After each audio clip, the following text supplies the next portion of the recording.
In the next few minutes, I'm going to be teaching you the lessons that I learned after generating $100 million in high-ticket sales in only 3 years. Lesson number 1 is learn from others' journeys. Success comes from studying the struggles and breakthroughs of people who have actually gone before you, not just imitating their present behaviors. Understanding their process will allow you to bypass any sort of redundant hardships. If you think about any sort of learning in all of history, learning comes from hardship.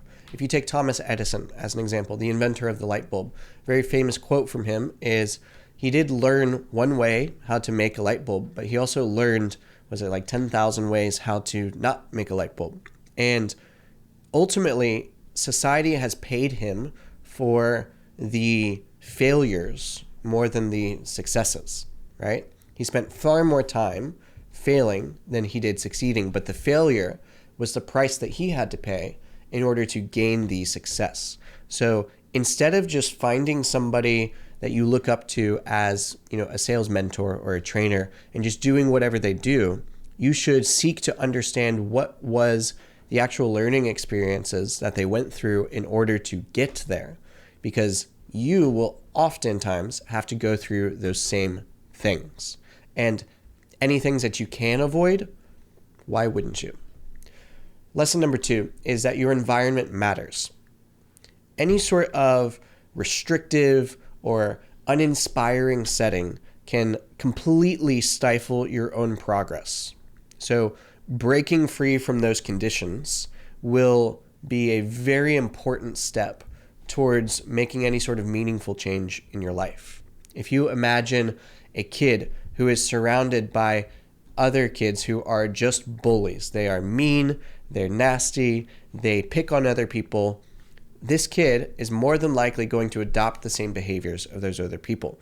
And you may have heard the saying, show me your 5 closest friends and I will show you your future. It's very true, but it's not just the people.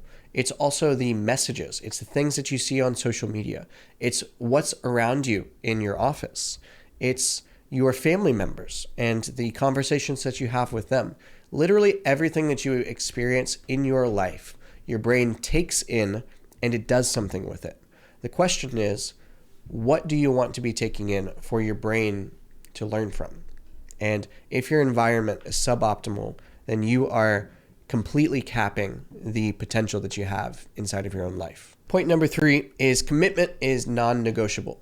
Real transformation in life demands an unwavering, almost primal level of dedication, far beyond casual interest or vague intent, if you will. It's a true do or die resolve that anchors all subsequent efforts, right? This may seem a bit extreme to you, and you may be thinking, well, you can probably succeed without having this do or die resolve. And that is fine. You can. You are not wrong. However, if you want to succeed at the highest level, it has been shown time and time and time again by the most successful people who have moved the furthest in their life from nothing, from rags to riches.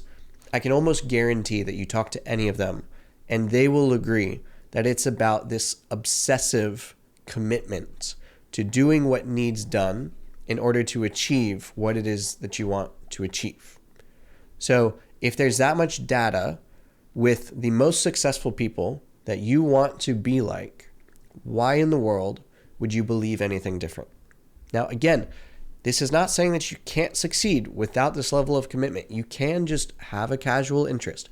You can just make this a hobby. You can make this just something that you do on the side, and that's fine. Just don't expect any more results than somebody who does this on the side. Number 4 is skills actualize potential.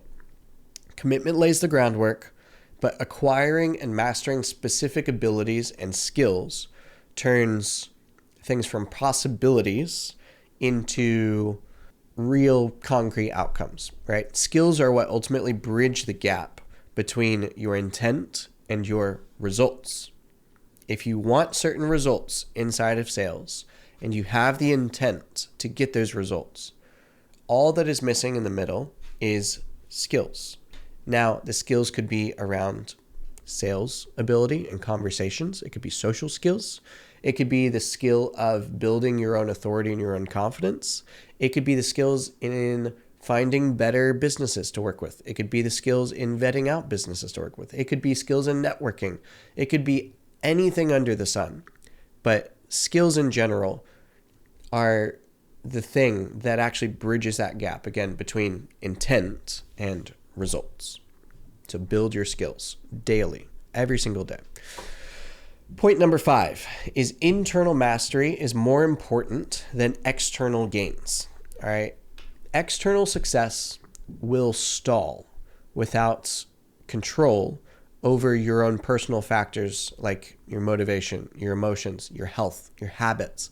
And addressing these internal weaknesses is just as crucial, if not more, than building these external strengths.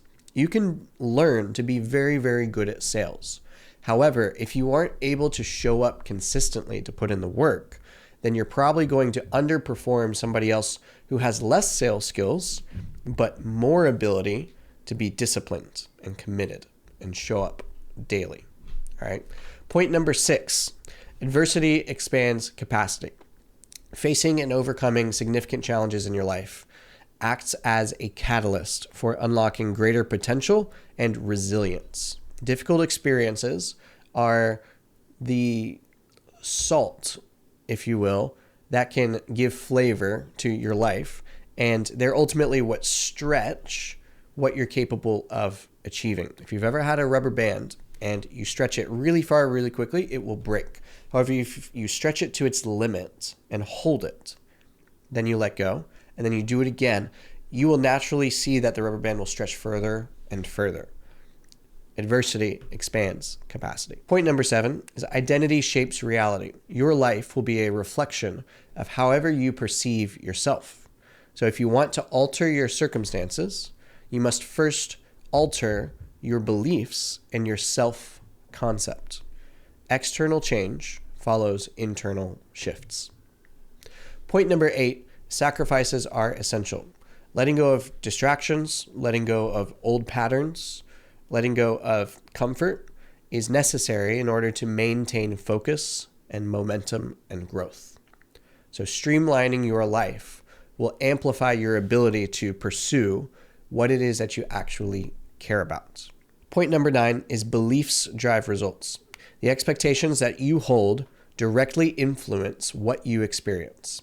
And shifting your own limiting beliefs to empowering ones can 100% enhance the performance and open new opportunities that you weren't able to see before. If you're holding on to these limiting beliefs, imagine how much they have cost you for the time period that you've been holding on to them. And imagine if you continue that into the future, what it will continue to cost you. And realize that if you simply replace those limiting beliefs with empowering ones, you might just notice that your future looks much brighter.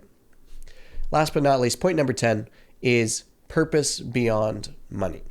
True fulfillment, I can tell you from experience, lies not in money, but in aligning your success with a broader vision and a broader mission, such as uplifting others or connecting to some sort of higher calling. Material gains, making a ton of money, getting the watch, getting the car, getting the girl, like whatever it might be, I guarantee you are insufficient without a deeper meaning. This is one of those lessons that so many people are forced to experience for themselves before they actually learn. However, if you're able to learn this lesson without needing to experience gaining a lot of money first, you're going to find that your journey to happiness happens so much more quickly and so much more easily.